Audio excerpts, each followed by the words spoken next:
Right now on Good Morning America First Look, extreme weather hampering New Year's travel and preparations. The crashes and heavy winds fierce enough to push planes off runways. With just hours to go, new security procedures for New Year's Eve from New Orleans to New York. How police will be using artificial intelligence to keep you safe. Flu cases surging across the country. The new data showing which states are getting hit the hardest. And the message from one family, their baby is now in the ICU with the flu. The fraud scandal involving up to $1 billion of taxpayer money. The new response from the Trump administration now stopping child care payments. The shocking video, an officer in her patrol car hit head on by an out-of-control truck. The NFL superstar accused of strangulation and assaults. What the Patriots are now saying about Stephon Diggs. The frightening moment a ref is run over during this college bowl game. A wayward wallaby on the run, escaping in New Jersey, ending up at Walmart. And change in the mail. The Postal Service now changing how it postmarks your mail, prompting a warning to anyone who pays their bills as late as possible. From ABC News, this is Good Morning America First Look. Good Wednesday morning, everyone. I'm Sophie Flay. And I'm Hannah Battah. The new year is nearly upon us, and the weather is posing a challenge for many Americans ahead of tonight's festivities. Also a challenge, security. But police have a new weapon this year. Here's ABC's Lionel Moise. This morning, as we prepare to count down to 2026, 3, 2, 1. Law enforcement is preparing to use artificial intelligence to enhance security in Times Square, where more than 1 million people are expected to gather for the ball drop. They've enhanced both using video and AI surveillance of the Times Square area to know what's going on, to have real-time intelligence determining where people are, who's coming through the crowds. If anything happens, they're immediately able to zoom in on it, and they're able to send in police, FBI, SWAT teams, emergency medical services. Police can use that information to deploy help in a medical situation or if there's a security threat. There is AI that can determine if somebody's acting aggressively, if somebody pulls a weapon. Some of the technology now can zero in on that weapon and determine, is it a knife, is it a handgun, is it a long gun? And new in Times Square this year, secondary screening. So we will have mobile screening teams walking around the pens, and if we see anything that looks suspicious, we will have teams in place to do appropriate screening. Meanwhile, in New Orleans, after last year's attack on New Year's morning that killed 14 people, National Guard troops will now be patrolling the French Quarter. I still feel a lot safer having them here. In Atlanta, officials have scrapped the city's peach drop and will instead spread the crowd out with a massive drone show. Across many parts of the country, weather could be an issue. In the upper Midwest and Northeast, high winds and feet of lake effect snow. In Indiana, this truck sliding, crashing through an interstate divider, a tire sent flying toward oncoming cars. This gas station canopy crashing down near Cleveland. Near Buffalo, high winds sending this woman flying off a porch. Are you okay? In Franklin County, Georgia, winds blowing this small plane off a runway. And in Southern California, winds hampering search efforts on Mount Baldy, where 3 hikers were found dead. Back in the Northeast, a plea for help after recent snow caused the roof of this New Jersey animal shelter to collapse, leaving 30 dogs displaced. The sheer amount of dogs that need to be fostered, we don't have that kind of supplies on hand. Some areas around the Great Lakes could see 4 feet of snow by Friday. As for the celebration in Times Square, there could be some snow mixed in with the confetti tonight. Sophie, Hannah. Lionel, thank you. More Americans are being forced to trade in New Year's celebrations for isolation because of surging number of flu cases. But doctors say it's not too late to protect yourself.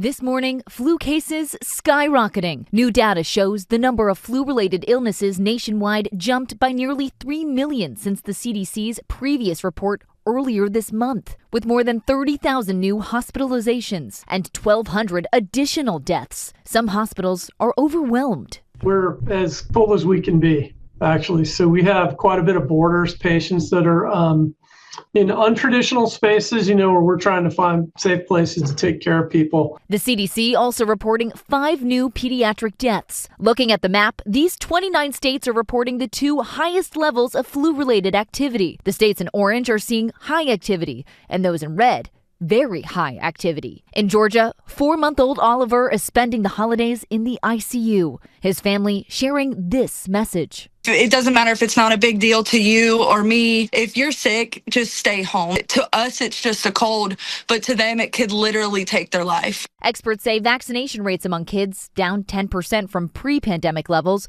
are partially to blame for this year's flu surge. There's also a new variant, which appears to have resulted in a mismatch with this year's vaccine. But doctors say getting a flu shot will still reduce your risk of severe illness, and it's not too late to get one.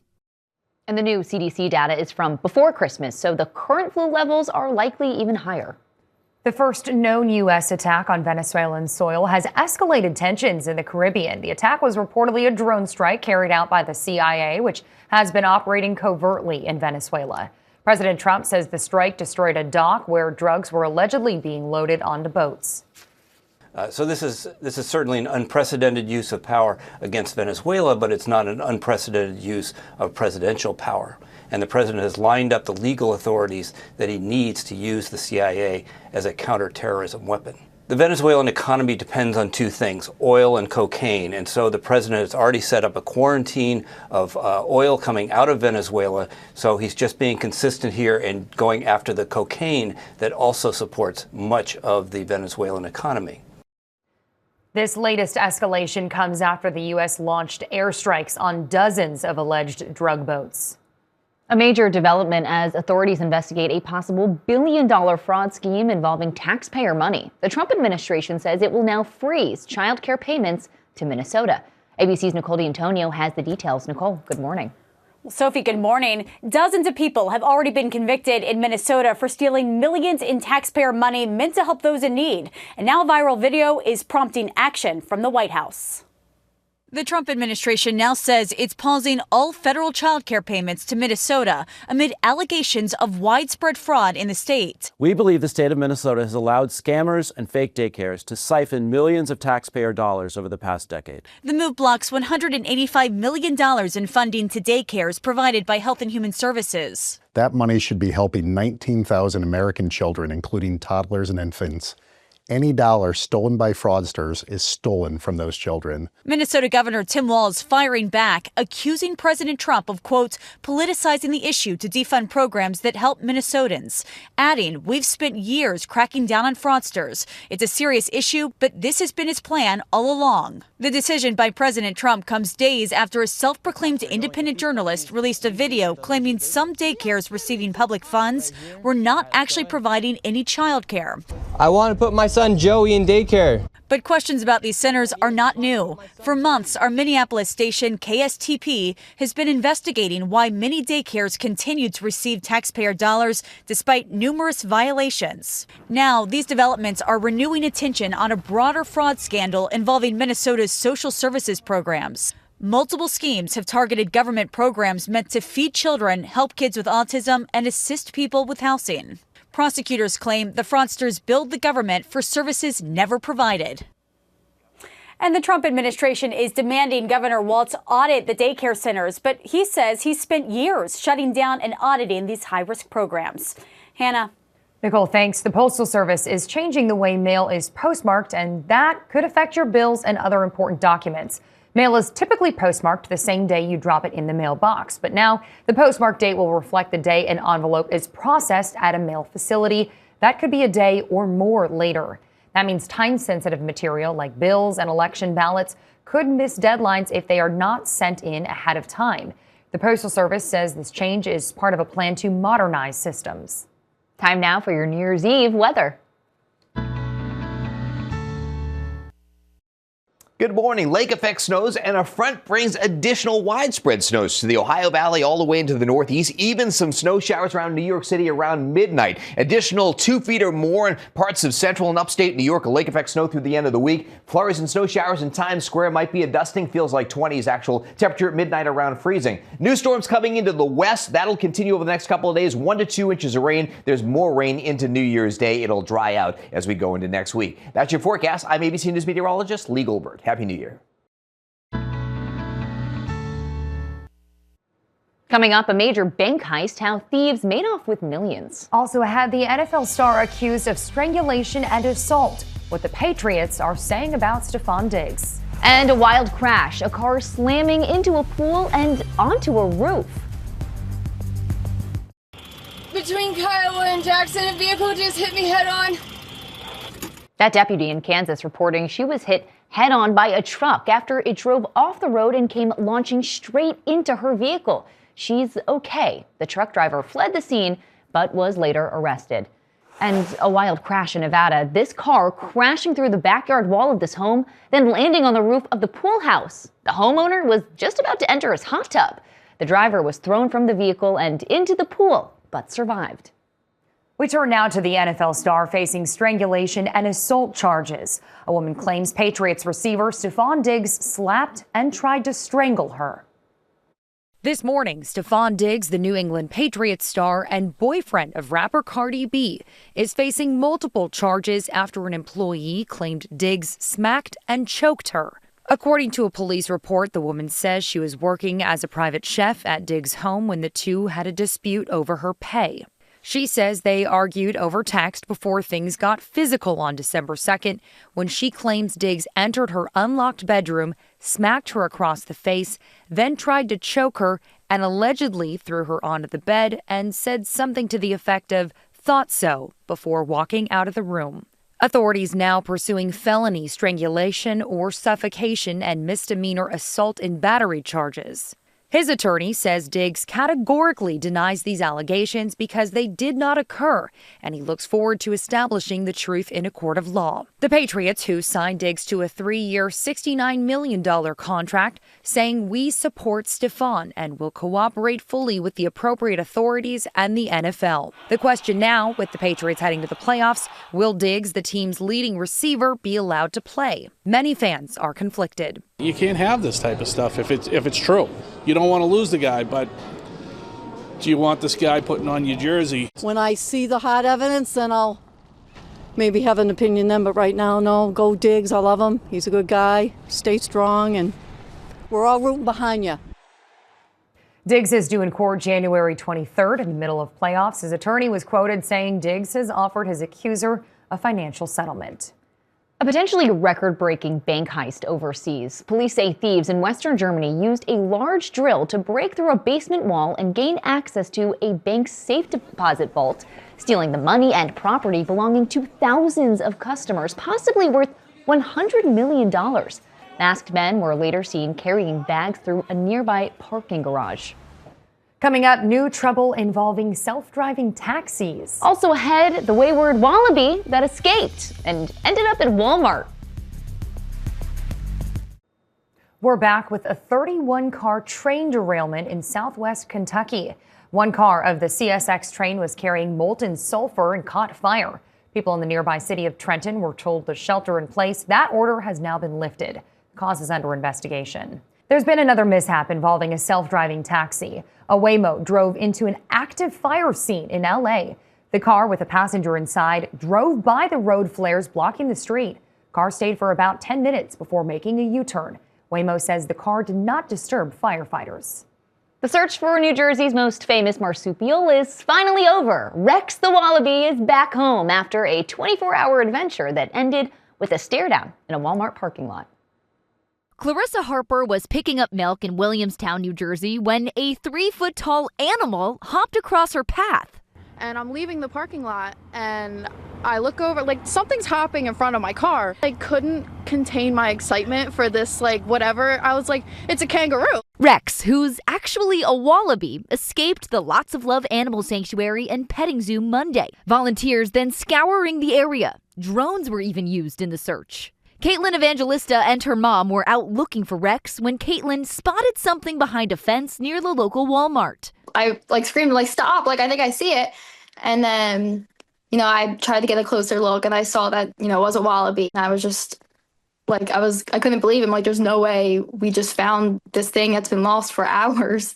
Sanctuary owners rushing to the scene where it took a team effort to corral their escapee. Praise the Lord.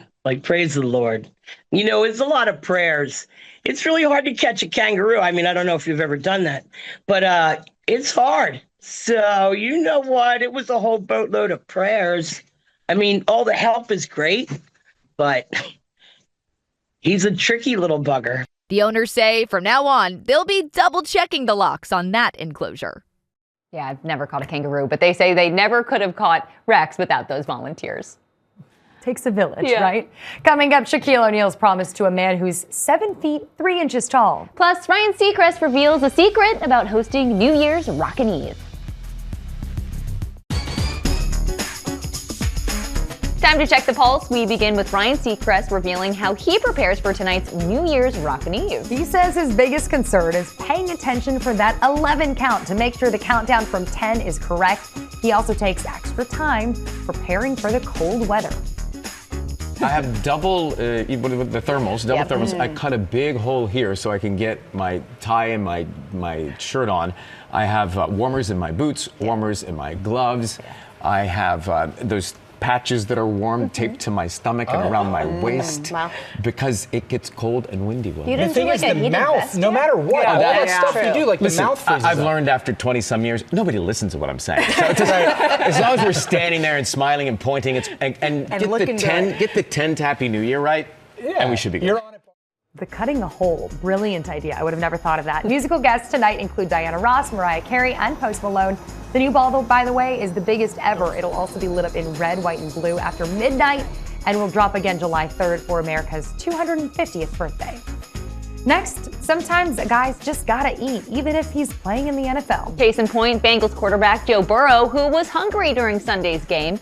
He was mic'd up while talking to a trainer and his teammates, and he really wanted a waffle. I don't know, just something to eat. Some nuts or a waffle. I got some crumbs on me. Some crumbs. I had a little waffle. You got some here too. On the other side. I got you. No, 100. Oh, you're on TV. Hey, Nick. The snack worked. Burrow threw for more than 300 yards. I love that they just had a waffle on standby. In college football, the ref got into a bit of trouble at the Music City Bowl, run over by the Illinois quarterback. Illinois went on to beat Tennessee, and that referee, thankfully, is okay. Next, Shaquille O'Neal helping another big man. The NBA legend is sponsoring a police recruit in Texas. Jordan Wilmore, who is 7'3", fell short of passing his exam. So Shaq is inspiring him to try again, promising him a custom-built police car so he can fit into it. Finally, one window washer being called a daredevil. She was washing the windows of this high-rise, balancing on a chair on a ledge with no safety precautions. Oh, she sure is brave. Top headlines next. Checking more top stories, police are using artificial intelligence to boost security in Times Square tonight. AI will help spot any weapons. Meanwhile, in New Orleans, the National Guard will patrol the streets in the wake of last year's deadly truck attack. The Kennedy family is in mourning after the passing of Tatiana Schlossberg, the granddaughter of John F. Kennedy, who had a rare form of leukemia. The 35-year-old mother of two revealed her diagnosis last month in The New Yorker. Ukraine is discussing the possibility of an American troop presence in Ukraine as part of peace talks to end the war with Russia. That's according to Ukraine's President Zelensky. Meanwhile, one Russian leader issued a warning saying Zelensky will need to, quote, stay in hiding for the rest of his life. Today's weather, rain moves into California and the Southwest. Lake effect snow around the Great Lakes. Cold with snow showers in Times Square tonight. And finally, one mom's very first experience with snow. Here's Danny New.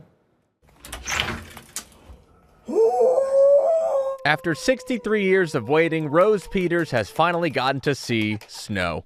Did you feel like the mom in this moment? Actually, I did. I literally watched my mom turn into a 6-year-old. This video from over the weekend now has millions of views as Lisa and her Connecticut home got hit with 8 inches of snow. For the first time. But that storm coincided with her mother, Rose, making her first wintertime visit from her home in Jamaica. As you can imagine, Christmas in Jamaica usually involves shorts and sandals. I wanted to experience the snow, but I was afraid of the cold. But Rose got her wish and did a little inaugural snow dance while her son-in-law, Billy, shoveled the sidewalk. Not mommy coming here shoveling snow. But then Rose wanted to experience that too. All my friends that live here, they were like, does she want to come to my house next? They also played Ring Around the Rosie together. There you go. And Rose even made her very first snow angel. That snow angel did not last long, unfortunately. I made it, but then after I got messed up. I was unable to get up. That's the hard part. You feel like a turtle. Yes. All right. What am I supposed to do now? Exactly. But after all this fun, the big question remained. Was the magic of snow enough to make Rose want to come back to the cold again? Sure, without hesitation. That's news to me. For the record, guys, Lisa said after leaving Jamaica when she was 16, she is still not used to the cold herself and only went into the snow to share the moment with her mom. What a nice daughter. Best reaction ever. And that's your Good Morning America first look. Have a great day, everyone, and a safe New Year's Eve.